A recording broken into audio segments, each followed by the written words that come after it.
Un petit mot pour vous souhaiter une bonne année 2025 qui sera une année absolument parfaite. Alors c'est pas juste mon avis bien entendu, mais je vais prendre quelques minutes au tableau pour vous démontrer pourquoi cette année 2025 va être parfaite. Alors regardez bien, c'est des mathématiques de haut niveau, il faut être sérieux. Tout d'abord, il y a quelque chose d'assez extraordinaire, c'est que lorsque j'écris 2025, si je fais 20 plus 25, c'est absolument incroyable, mais ça fait 45.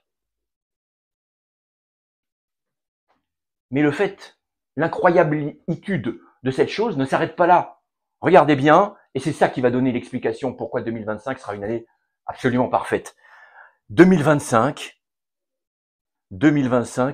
est égal à, on s'accroche, 45 au carré. Ça veut dire que quoi? 2025 est un carré parfait. 2025 est un carré parfait. L'année 2025 sera donc une année parfaite. Ce genre d'événement ne se produit qu'une seule fois dans sa vie. Vous n'allez vivre une année parfaite qu'une seule fois dans votre vie. Alors, avant c'était quand? Avant, c'était en 1936. Aucun d'entre nous n'était là. Même pas moi d'ailleurs, hein, racontez pas de bêtises, hein, je suis pas si vieux que ça. J'étais pas là en 1936. Et la prochaine année où ça se produira, je vous laisse faire le calcul. Je vous laisse faire le calcul, mais il y a de grandes chances que nous soyons tous dans le cloud ou bien dans la matrice, je ne sais pas trop. Mais on sera certainement très très loin d'ici. On peut encore un petit peu triturer 2025. Donc on a dit que 2025 était égal à 45 au carré. Bon, 45, c'est 9 fois 5. Donc 9 fois 5 au carré. C'est-à-dire en fait, donc 9 au carré fois 5 au carré. C'est-à-dire que 2025 est un carré parfait, mais il est même le produit de deux carrés parfaits. Absolument extraordinaire.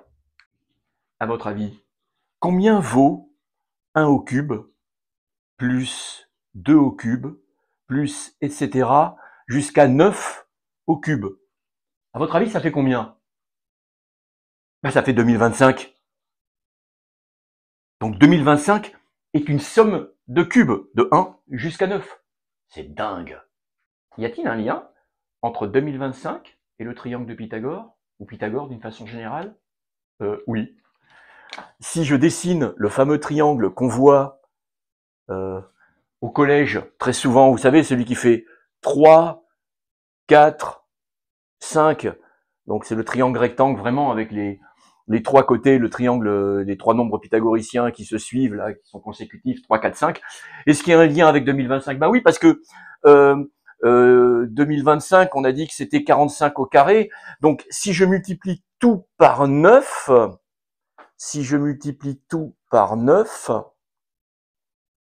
eh bien, ça va coller, ça va me donner que 9 fois 4, 36 au carré, plus 3 fois 9, 27, 27 au carré, ça fait donc bien 45 au carré.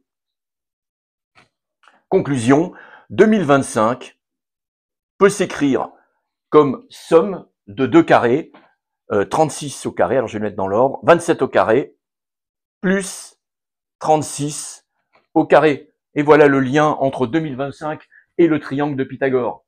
Allez, et pour terminer, une petite blague de matheux. Alors bon, c'est un de mes élèves qui me l'a raconté, et j'ai dû lui demander des explications parce que au départ, j'avais pas compris.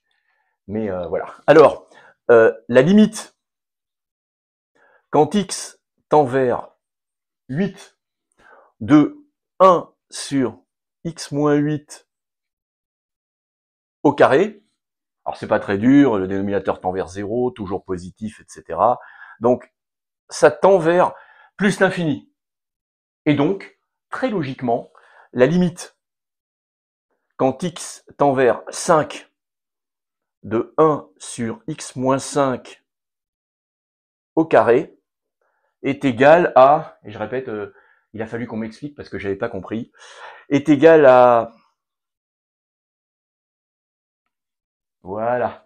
Je vous souhaite une très bonne année 2025 et je vous dis longue vie et prospérité.